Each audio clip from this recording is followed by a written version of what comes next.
What's going on, everybody? Welcome back to another episode of the Hurt Business Podcast. As always, I'm your host, Ferris Big Hurt Sharari, and I'm joined today by my co-pilot, my guy, the real Bodman.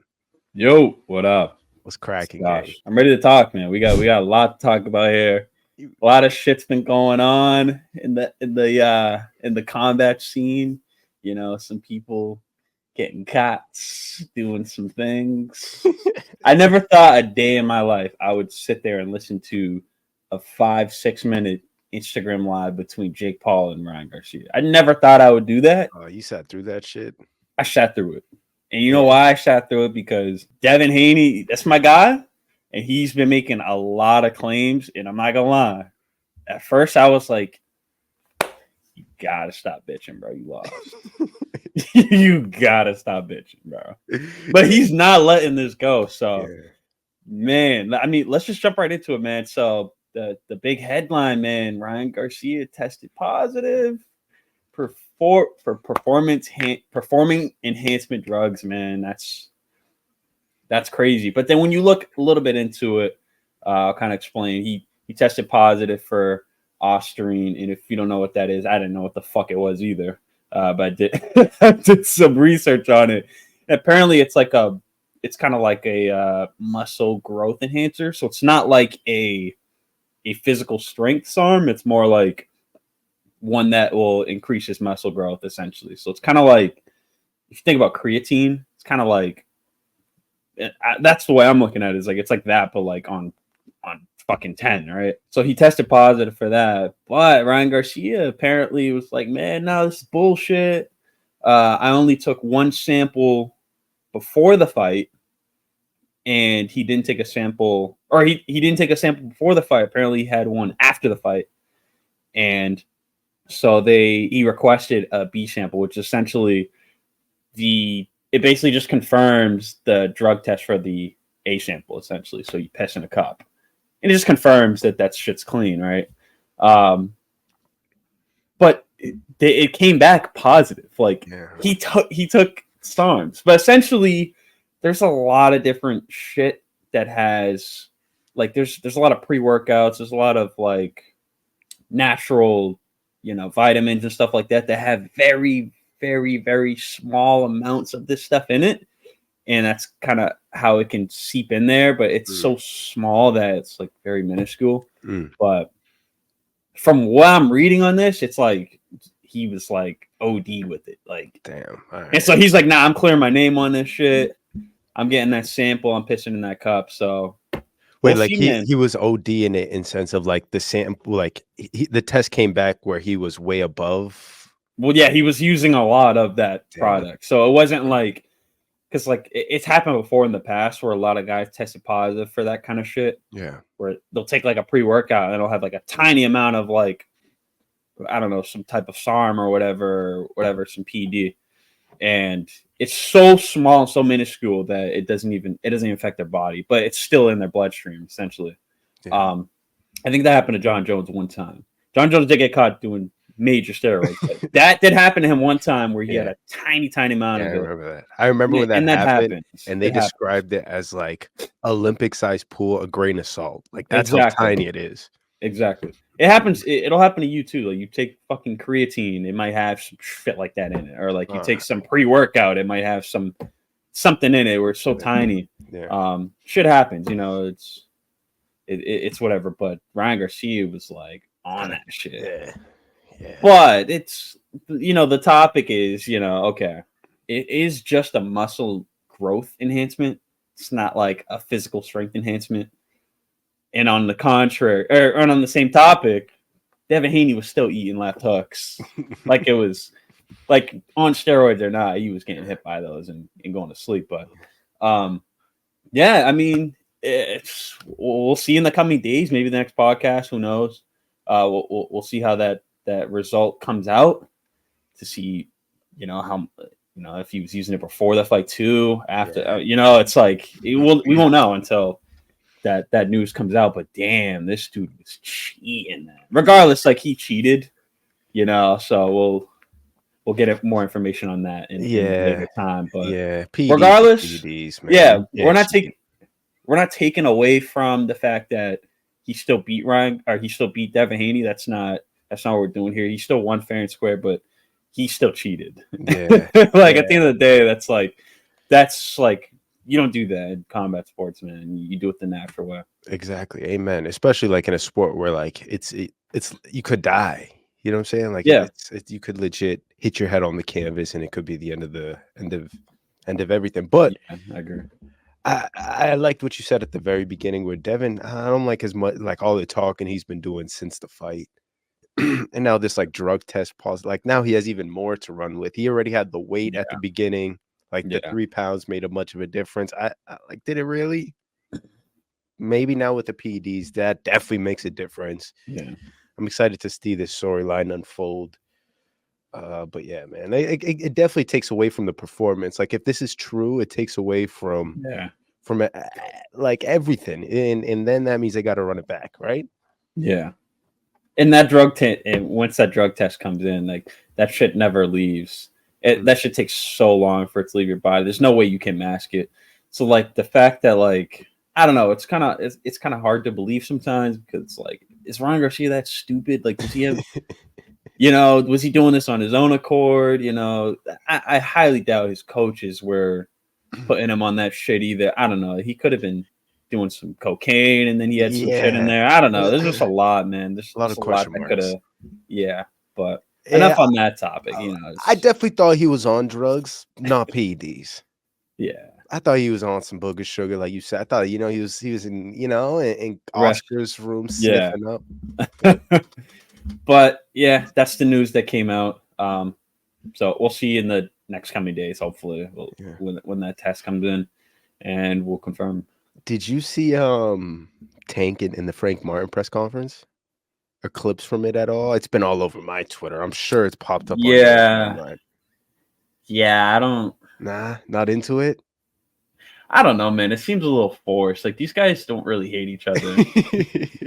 It's like that's like talking about his girl and stuff. Yeah, apparently they sparred in the past, and Tank was making that a big deal, showing him like a thing and not letting nobody else see it. But Tank's talking big shit, bro. We've never seen Tank like this vocal and this verbal before a fight. Yeah, and so I don't know. Yeah, no, he seems like he's got a lot of. I don't know. He's got a lot of chips on his shoulder. Yeah. This one. I don't know what it is. I don't know what it is about this. He's like, oh, I got a lot of anger built up. And unfortunately, it's going to be Frank Martin that's going to have to deal with that. I'm like, damn, dude. Like, what this guy do to you?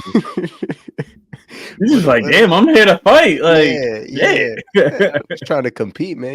What you talking about? I never even said nothing to you. And Frank, I feel like this approach by Tank might be, it's forced for sure, but like from Frank Martin's perspective, it might be a tactic to get him off his game plan and kind of get in his head before the fight. Yeah. He's trying to, because again, we've never seen Tank as vocal as this. He's always been the quiet guy in the back. That's just gonna let the performance speak for itself. But nah, bro, he was talking wild shit, like you said, talking about the girl, talking about the sparring footage, the build up. I'm excited for the fight. Yeah, I'm excited for the fight too, regardless. That was just like too much. Like, it's like, what is this guy's girl got to do with any of this? Like, leave her alone. Like, it definitely pissed Frank off, which was the point. But moving on, brother. Let's get into your guy, Naoya Inoue. He's fighting at another strange time. We're victim to another Monday morning fight, 7 a.m. on our way to work.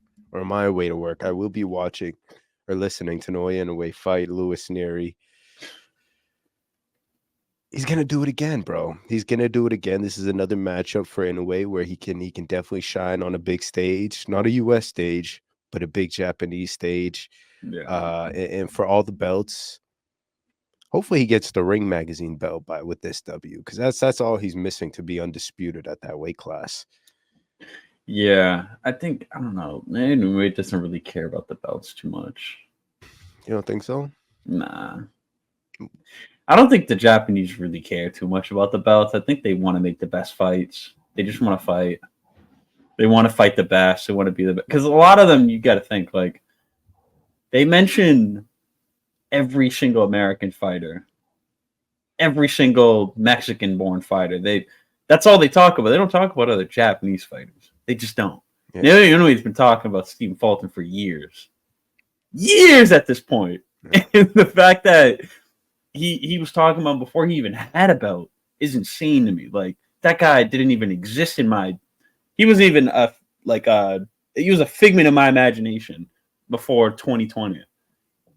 That was when you introduced me to him, and Inoue already been talking about him. Like, that's kind of crazy, right? Like, that a guy who's on the rise. He's like, I want to fight that guy. Yeah. So they have a good eye for the American fighters. I think they just like the good fights, which is why he is constantly fighting these guys in his home country that are not from here. And I feel bad for these guys, man, because they got to go all the way out to Japan. You know about that. Like, that jet lag is no joke, man. Yeah. Flying out to a, kudos to him flying all the way out to Japan and taking this fight. Like, that's no easy feat, man. But yeah, Luis Nery, he's flying out from Mexico, so that's even further than what I had to encounter. My flight, I think, was like 12 hours or something like that. Yeah, he's flying 18 minimum. Yeah, and that's crazy. But yeah, I mean, that's definitely a change of pace for anybody that got to travel across the globe to fight, especially a pound for pound guy, big puncher.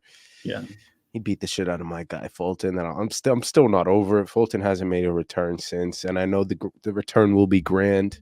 It will be big, but I got a name for Fulton. Who? I got a name for Fulton. We'll get to that. Huh? We'll get to that in a minute. Yeah, who? But no, we'll get to that in a minute. But Naoya Inoue fighting on a Monday morning. I'm gonna be on my way to work as well. I like Luis. Do I think he has anything that Naoya hasn't seen already? No, absolutely not. There's not. You're gonna need a lot more to beat an Naoya Inoue, and I thought Stephen Fulton would give him a good run for his money. Yeah, he didn't. I thought Fulton had a good style for Naoya. Didn't. So it's kind of hard for me to think what can stop Naoya Inoue, and I don't know, man. It's gonna have to be It's gonna have to be like a Figgy, man, a Figueroa. I think like a longer, rangier fighter is a guy that's gonna be able to put a good pace on Naoya Inoue. I just don't think Luis has any of those attributes. Somebody with a good chin, which I don't see who's gonna have the chin to withstand the power of Naoya Inoue. Yeah, I see him being messy real early, and another Naoya Inoue knockout. Yes, fair, completely understandable. I also see it going down that way. My question is, you mentioned a fascinating guy in Figgy, Heartbreak Kid, who had a great display this past Saturday. We'll get into that in a few minutes. But the only loss on Luis Nery's resume is Figgy, and that was around 7 KO. So my question is, does Naoya finish him sooner? Absolutely. You think that's like stamp it? Yeah. All right. I mean, it's a complete possibility. He's definitely a bigger puncher than the Heartbreak is. Mm-hmm. You know what I'm saying? But I think Luis is really good, man. He's 35-1, and you don't just, that's not a layup record. You don't just walk into 35 victories. You know what I'm saying? And he's from Mexico. Maybe some of those early ones are a bit questionable, but he's fought in world class as he's progressed in his career, and this is another world class guy. Ultimately, I agree with you. I'm seeing a Naoya Inoue KO. Yeah, I'm seeing it pretty early for sure. But so with the victory here for Naoya, you want him to fight Figgy next? Is that the funnest matchup out there? I think that is a great matchup, but I think Figgy needs one more fight. I think he needs one more fight. Did you see him? What other guy should he fight besides Stephen Fulton? Bro, they already just got off. I know they already fought. But Figgy's undefeated in my eyes. But Figgy's undefeated in my eyes, and they have a score to settle there. There's a story there. He just lost to Naoya Inoue. Imagine he comes back, he beats Stephen Fulton, then sets that fight up with Naoya Inoue. I think it's a great story. I think that's definitely a fight that Figgy needs to see again in his career. That's his only loss on his career. A questionable one at that. You can agree. It was a questionable one at that. they need to see each other again. And I think that's a perfect story to set that fight up with the Japanese phenom Naoya Inoue. In my opinion. In my honest opinion. No bullshit. I don't know. I don't see Figgy fighting Naoya Inoue this year. I just don't see it happening. Who knows, man? Who knows? Who knows, though? Who knows, right? I didn't see him fighting Fulton when he did. And he fought Fulton. But that was a great take by you. I think that's going to make a beautiful clip, first and foremost. Good job by you. And I agree. That's a great way to set it up. The storyline is there. I think the Fulton rematch, though, is always available.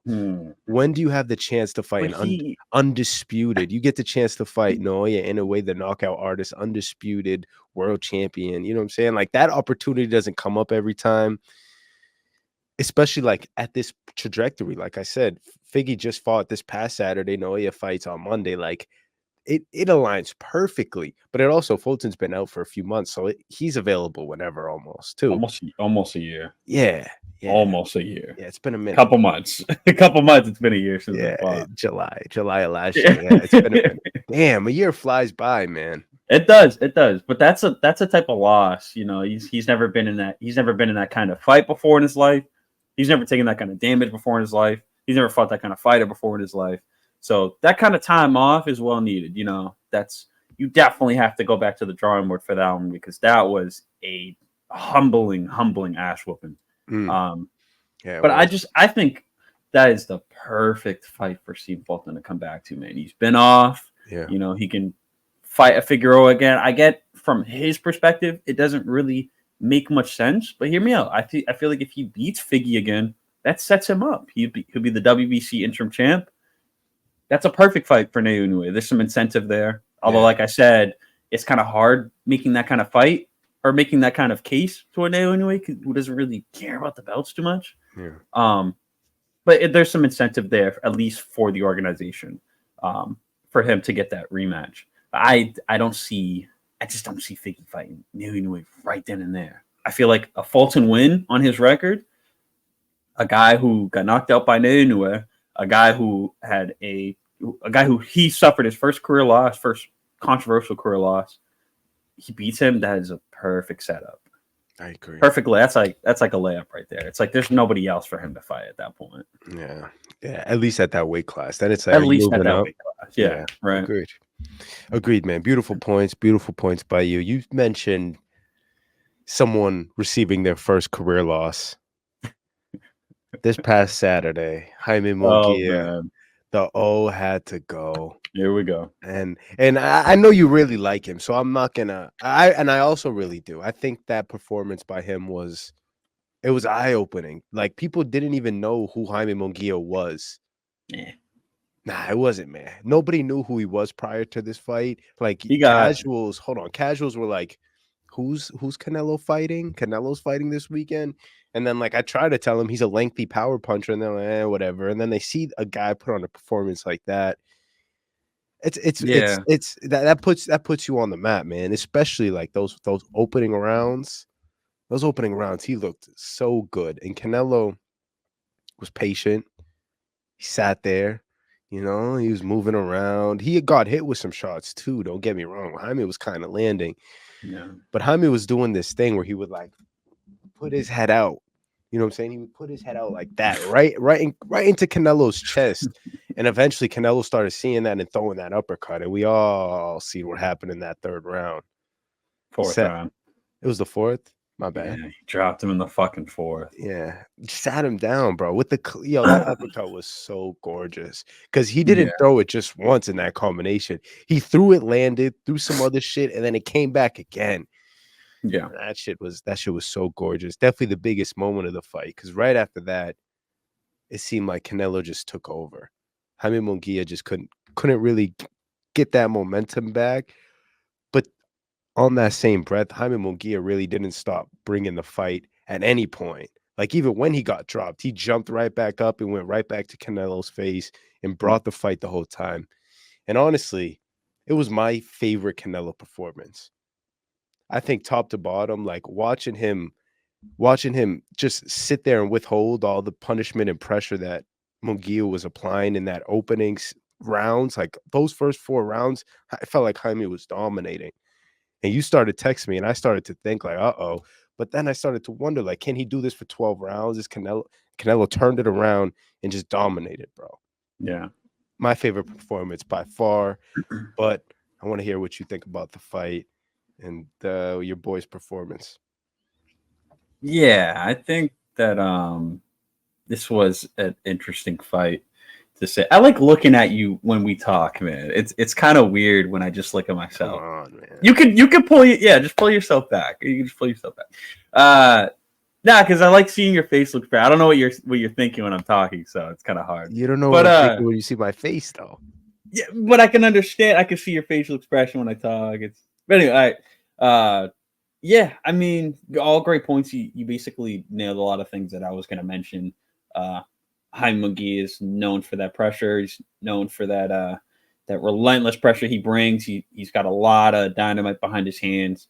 But there's just a lot of things. There's just a lot of things that he lacks, man. And these were things that we talked about going into the fight, and these were things that we saw in the fight. That it all came into fruition. A lot of those things, man, was the fact that Canelo is one of the best defensive fighters of this generation, one of the best defensive fighters of all time. The guy barely takes any damage. Jaime Munguia threw thousands and thousands of punches, and he only landed like 26%. Like he outthrew Canelo Alvarez by a margin, but only landed 25% of his punches. So that says a lot about Canelo's defense. And it doesn't really say much about Jaime Munguia's offense, right? Because Jaime Munguia, when he gets in there with any other guy, he looks like an S-level fighter, S-tier fighter. This is why he's an undefeated fighter. Not up until now, obviously, but he makes it look so easy with a lot of guys in there. But once he faces Canelo, it's a whole different beast, right? We know what Canelo is capable of. That was probably one of the easiest performances of Canelo's career. No chance. That was one of the easiest performances of his career. And I'm gonna explain why. Jaime's your guy. I did not expect you to say that shit. You thought it was easier than the Charlo fight? That fight was so easy. Easier than the John Ryder fight? Maybe not the John Ryder fight, just because John Ryder's a hard guy to put out. Bro, there's so many more. Shall I continue? There's a lot. But I'm just saying this is one of Canelo's easier performances because Jaime gave everything to him. He gave everything to Canelo. He walked right in front of him. He was eating punches all night. The right hand was there all night for Canelo. The 1-2 was there for Canelo all night. All Canelo had to do was shell up, wait for him to jab, and counter. That was all. It was the easiest performance, one of the easiest. I won't say it's the easiest, but it was one of the easier performances that Canelo has seen in his career. It was a given. Jaime Munguia's, and that's something we talked about too, is like his defense is very, very questionable. And he showed that Saturday. He showed a lot of heart, he showed a lot of grit, but his defense was so questionable, man. There were times where I was like, dude, you're being so sloppy right now. You're doing the fucking ostrich neck, the chicken neck you were doing. He was doing that a lot. There was at one point his head was like on the canvas. Like he was getting so fucking sloppy with his defense and the footwork. It just wasn't enough footwork too for Canelo. Canelo's too smart for that, man. He can, and honestly, the footwork, I'm not even going to say that really mattered. Jaime could have presented footwork. He could have not presented footwork. That wouldn't have made a difference for Canelo because all Canelo needed to do was sit back and counter. And that was the story of this fight. Canelo sitting back and just countering this guy, hitting him with these dangerous shots, putting those 1-2s on him. Every single time Jaime threw a jab, Canelo had an opportunity for a wide open chin. Every single jab Jaime threw. Yeah. And that's because Jaime doesn't have that experience yet. He doesn't have that experience to know, okay, I can't just throw these lazy jabs out. I can't just, fucking throw the jab out there. I will get countered. This guy has speed, he has power, and he will hurt me. And he displayed that. He displayed that level of hurt. He showed that, okay, I can't really take this amount of damage wide open. I have to shell up. And once he would shell up, that's what Canelo would put the brakes on him. It was so easy for Canelo at certain moments. But I will say for Jaime, that heart was unbelievable, man. After that fourth round, I was like, damn, this is pretty much over. Like, yeah, if he's taking shots like this all night, this is going to be an early night. this is going to be an early night. Yeah, And but like we always knew he's a guy who eats shots against everybody. yeah, we knew Everybody hits him. Everybody Yeah, hits him. we knew it. But that just shows how good Canelo is, right? It just shows the level of power difference in this division from Canelo and all these other guys. Like, I feel like when Canelo leaves this division, Jaime Munguia is going to reign king. Like, the guy can eat shots. He's got a lot of heart. If you just work on that defense, man, I see no reason why anybody gets through this guy. Maybe Canelo, obviously, but yeah, this was a humbling ass whooping, man. Very, very humbling ass whooping from Canelo. Yeah. And he barely did anything. He just sat back and counted all night. I watched this fight 2 times this morning. That's all he did, man. It was so easy for him. Yeah, it looked like a lot because Jaime was throwing the combinations and making this a fight and making Canelo think at certain times. I'm not going to say that it was Canelo wasn't thinking about certain things and like, okay, maybe, I should be wary about the power, I'm just throwing that out there. I don't know what Canelo was thinking about because it was just so easy for him. But it just wasn't enough, man. Like Jaime, let me jump in here. You keep saying easiest. Hold on. You keep saying easiest, bro. There's like at least 15 fights that were way easier. I think this was definitely not his toughest fight for Canelo, but like that was not a layup by no means. He didn't walk into a W at all. A lot of other people are in that position.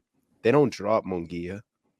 They don't dominate Munguia. Yeah, they put the paws on him, but like easiest.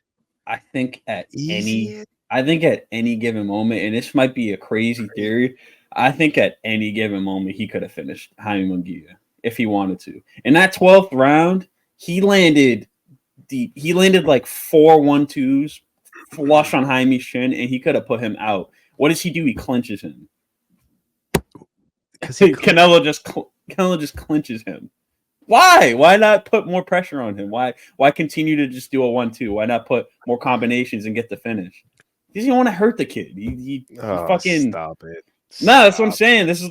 I'm just saying it's just a theory. I'm not saying that's what he was doing. I'm just like, bro, he could have put this guy out at any given moment. Oh, you think he was playing like nice guy since it was, he was like definitely playing Mexican? He was definitely playing nice guy with Jaime, man. There were so many moments in this fight. Canelo could have just finished this fight, man. Maybe. I seen a video circling with like there was a moment where like he hit Jaime with a good shot and then he like held him up.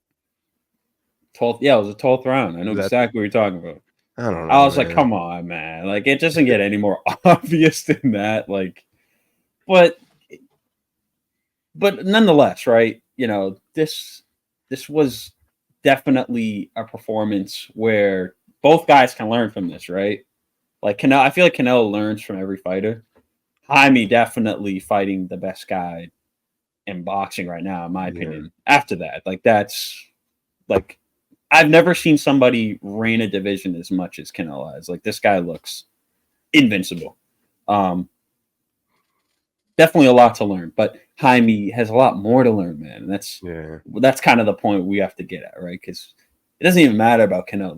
This fight was so spectacular for him. Jaime is just going to grow from this. I feel like he's going to become a much better fighter from this, obviously.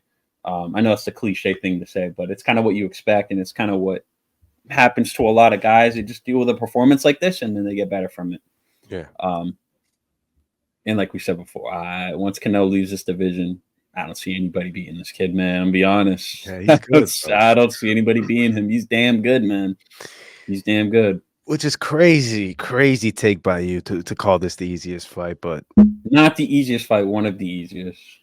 I rest my case. I can't wait to clip it up. We'll see what the comments are saying on the socials. Yeah, just fucking make me look stupid. Right. Anyway, man. Yeah, what a fight. I don't know if Canelo leaves this weight class though, right? Like why would he? What do you move up? You already lost there against Bivol. There was a moment after the fight. I know you've seen the clip too, where like him and Benavidez are kind of like staring at each other, and Canelo points in the ring laughing. Benavidez is like this. Some bullshit. Because it's like Benavidez, you already have a fight at a different weight class. Why are you entertaining this? No, don't put this on Benavidez. That's all. It's all on Canelo. What Canelo's you been mean? ducking and dodging this guy for Yeah, years. yeah, no Don't bullshit. put And this on then Benavidez. you heard what he said in the post-fight interview. He was like, a lot of people asking for a lot of things, and that is absolutely not the case. I would almost correct him by saying a lot of people are asking for the same thing, and that's David Benavidez. Yeah, That's the only fight. That's the only fight at yeah. 68 that proves like you're the king of kings. And like I we think already a lot kind of of believe he is, but like a win yeah. against Benavidez stamps and solidifies. I think a lot of guys were kind of happy for this or hyped for this fight between Jaime and Canelo because it was like the closest they could possibly get to a Benavidez and Canelo fight. Yeah, as far as like stylistically and that kind of bigger, guy that can throw a lot of combinations and has some good power. But yeah, I don't know, man. Benavidez going up, I just don't see him coming back because I can see him doing well, light heavy, So yeah, that's true. I can definitely see him dominate in that class because he's a so big why dude, come naturally. back, But if Canelo's calling you back, he's coming But back. it's bullshit, though. Canelo has been talking about this for years in this fight. It's just like you're hurting your own career. Like, Benavidez, do whatever you want to do, right? But you could go make a legacy for yourself in light heavy and call it a career. But coming back and hoping for a fight with Canelo, that just like only hurts yourself, man, if it doesn't happen. Yeah. Yeah, he's waited for how many years? Sticking around, beating like the B tier guys in the weight class. I want to say almost half a decade at this point. Half a decade, half his career. Yeah, go on to light heavy, man. He'll really put up a fight against Bivol, Beterbiev. Those I like agree. top guys. He's there. That'd be a fucking story, man. He beats the guy that Canelo struggled to. Yeah, that'd be crazy. But Bivol's got a big fighter ahead of him coming up soon, actually. Beterbiev that fight's coming up, man. I can't wait to talk about that. That's mid-June, right? Yeah. Yeah, that's gonna be a fucking a good one. Oh man. But anyway, man, that's enough on the boxing scene. Let's get over to MMA. A lot happened this weekend. Some good fights. It did. Some boring fights. Some really boring fights. But overall, it was entertaining enough. I want to jump right into that Michelle Pierre, man.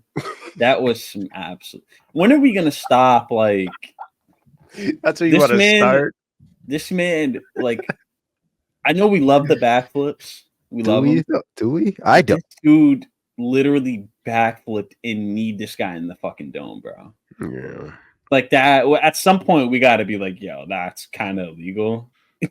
He fucking back. That's so illegal. He backflipped and landed on this guy's head with his knees. Like, that's kind of crazy, is it not? But anyway, that was a really entertaining fight. And then he gets to standing Gilly, man. That's crazy. And Dustin Poirier had a lot to say about that standing Gilly, man. He loved it, man. He was like, let's bring it on. More Gillies, man. Yeah. Let's get it. Because it was like back to back Gillies. Yeah. Yeah. He was loving that, man. But yeah, that was just a little insane, man. The fucking backflip. And I think that's the first time it's actually happened. Him doing that and landing his knee on somebody's head. But yeah, that should have been a fucking DQ, man. Yeah, like what are we doing? That guy was leaking, bro. Like, come on, bro. That's ridiculous. But yeah, that was a fun little 30-second fight. What else did we have on here? We had Anthony Smith versus Anthony Vitor Smith Pestrino in a shocker. Which I thought Vitor was gonna demolish Anthony Smith. We both did, bro. We spent that podcast shitting on Anthony. There was a few fights here where we spent the pod shitting on them, and then these old heads put on performances. Yeah. Once Anthony Smith had that Gilly, though, Vitor like committed to a slam, and it's like that's not the move, brother. Is that? What else can you possibly do, though? No, you got to try to fight the hands. Why are you gonna put him on his butt to even like clinch the choke even more? But I feel like he was so high up on that choke the only thing he can really do is, all right, I gotta slam this guy down and hopefully I knock him out with a slam. Like try to break the grip or something. Yeah, or just knock him out with the slam, like because that's legal. Yeah, I hate that so much. I do hate it, but honestly, it's unfortunately legal. The slam for me is like the worst KO. Like the Rose, like that's bro, I hate seeing that. I hate seeing that because it could get bad. Like if she lands a little bit different on her spine, bro, she could be in a wheelchair. And there was a moment a few cards ago where it was like 3 KOs in a row were slams. Remember that? Oh, so insane. It didn't even make any sense. People just kept dying because of slams. But yeah, Vitor slam did not end well for him. It ended in him getting only tie-in, and it was Gilly season. DP was definitely all over the Twitters.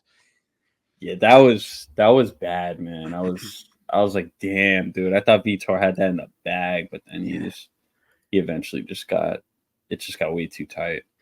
But Jose Aldo. Yeah, some more.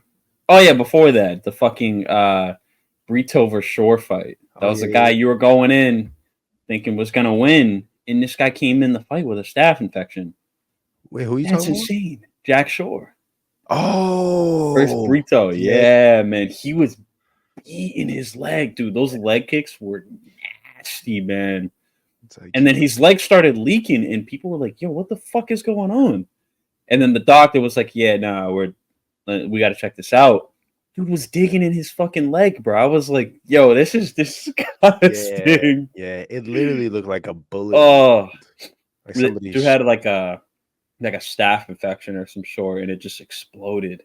Was it that? I thought he like checked the kick, and his shit got sliced open. That's what I thought it was. But it was something there already. Damn, no, it might have been like a little infection there or something. Oh, gang, that is so gross. Because that's what happens with staph infections too. It's like a hole, and then it's nasty business, man. But he was kicking that leg. He knew it was compromised. He knew something was going on, and he just kept eating it up. And the ref was just like, "Yeah, nah, this is done." Yeah, that was bad, bro. Yeah. That was really nasty. Yeah, it was gross. It was a good stoppage by the ref. I'm glad they concluded the fight there. For sure, that could have ended a lot worse. For sure, some man. Bone could have came out or some shit, you know. Yeah, I thought I saw a little exposure there too. Yeah. Maybe, I don't know. That was. Ugh. I'll show you a little exposure. But did you see? Did you see that? Did you see the William Gomez story about the bro, the dude from France on this card?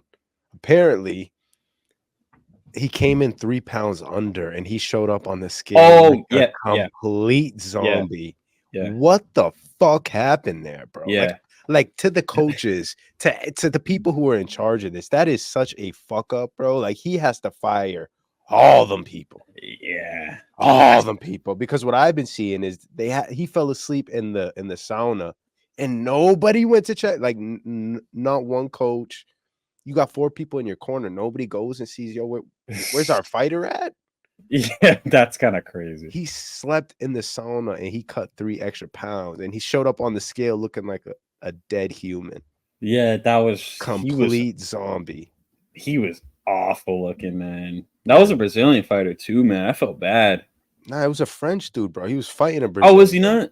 Oh yeah, he was fighting the Brazilian guy. My bad. Yeah, that was from France. I was excited because he's a kickboxer. He's one of those like featherweight, long rangy kickboxing type dudes. I was excited for him, and yeah, fire everybody you brought with you. Fire them all.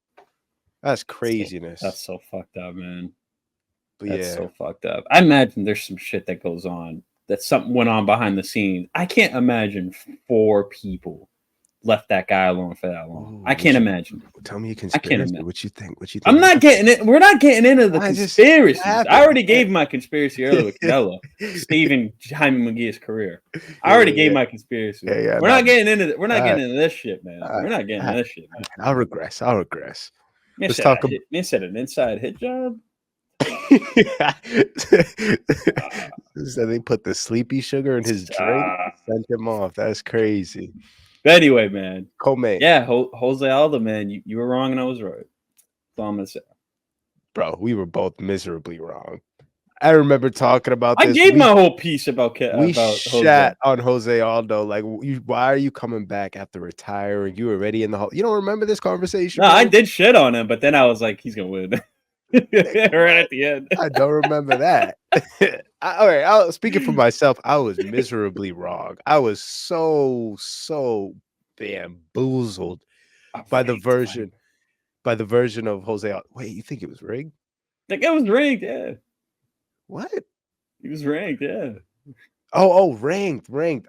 Facts. I thought you said it was rigged. It was rigged. Jose should not have won.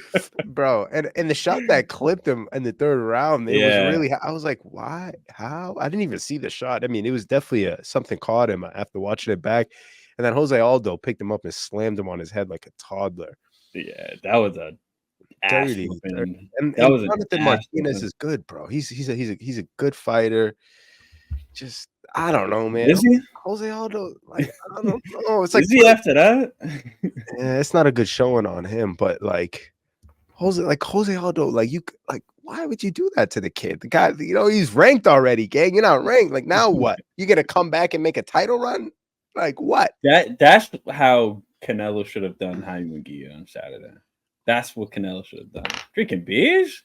Drinking brewskis on the pod? Bro, juice. What the fuck? It's juice, bro. So we're doing that? Nah, but that was he handled him like a fucking toddler, bro. That was miserable to watch. Yeah, it was. I don't know. It's hard to it's hard to talk about because it's like I don't see Canelo beating. I don't see Jose. Canelo. Fuck. Holy shit. I don't see Jose Aldo beating anybody in this top 10. Yeah. But he just beat a young up and coming. Yeah. You put a stop to him. Like he's like he has 5 more years. Jose might have a little juice in him left. I don't know, man. What's his name? Cheeto might make a title run. Cheeto tweeted, Jose Aldo, let's run it back. Okay, Cheeto. I mean, like Jose Aldo, what do you do? Like, are you trying to make a title push? You fight a Cheeto if you are, no? But Cheeto's not. But Cheeto has no leeway. He doesn't. He was like rank 6 fighting Sean O'Malley. Yeah. But I mean, we just had the 10th ranked flyweight. That is true. That'd be a big jump. That would be a big jump. So if and Jose Aldo already got the name. Like if he beats a big top guy, if I'm Rob Font, I'm like, yo, come here, Jose Aldo. Let me run this one back. Let me get my lick back. We're getting all over the place. Yeah, we're talking about Cheeto. My fault. But yeah, man. Congrats to Jose Aldo.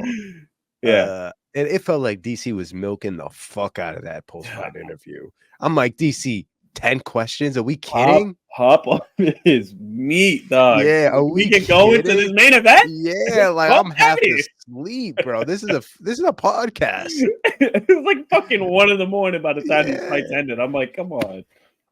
By the way, I was fully prepared in the afternoon. You was like, yeah, these fights are starting at like 1.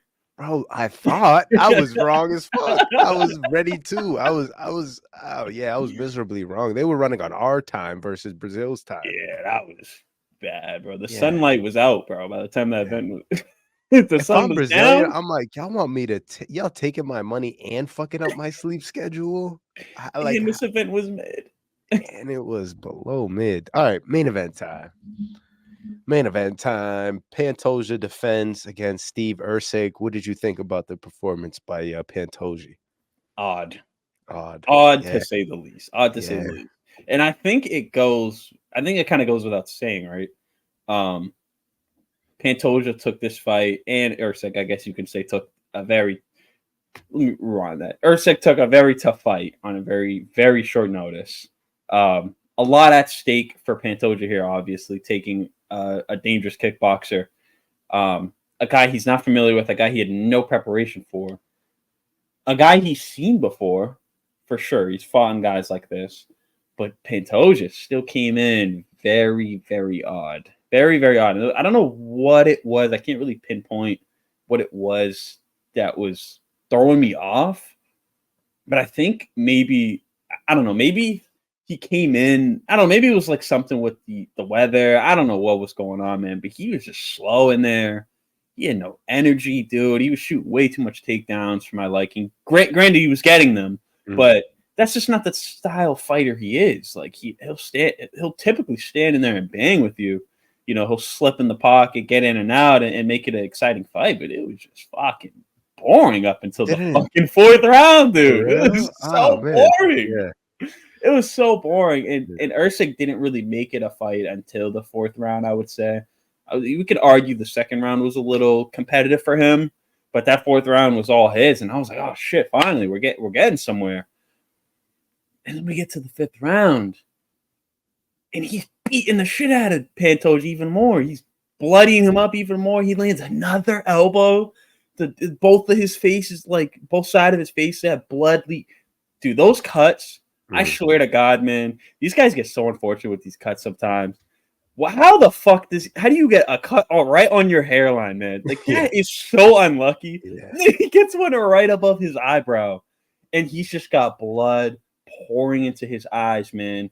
And he can't see shit. What does he do? He shoots a fucking takedown. Yeah. Why, Steve? Why, Steve? Yeah. Why are you shooting takedowns, Steve? That's the biggest question. That's the biggest question of the pod. Well, what was the point of that takedown whenever you are clearly winning on the feet, clearly the better striker through 20 minutes of the fight? Shoot a takedown, brother. He shoots a fucking takedown. What are we doing?